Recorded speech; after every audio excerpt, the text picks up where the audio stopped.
പാദസേവകനായ ഭക്തനാം ദാസൻ ബ്രഹ്മപാദജനജ്ഞാനി നാമാദ്യനായുള്ളോരു ഞാൻ വേദസംഹിതനായി മുമ്പുള്ള ശ്രീരാമായണം ബോധഹീനന്മാർക്കറിയാം വണ്ണം ചൊല്ലിയിടുന്നേ.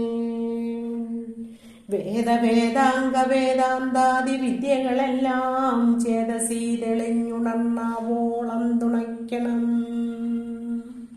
സുരസംഗതീപതി തദനു സ്വാഹാപതി വരദൻ പിതൃപതി നേർദി ജലപതി തരസാ സദാകരി സദയം നിധിപതി കരുണാനിധി പശുപതി നക്ഷത്രപതി സുരവാഹിനീപതി തനയൻ ഗണപതി സുരവാഹിനീപതി പ്രമഥഭൂതപതി സുരവാഹിനീപതി പ്രമഥഭൂതപതി ശ്രുതിവാക്യാത്മാദിനപതി കേടാനാംപതി ജഗതി ചരാചരജാതികളായുള്ളോരും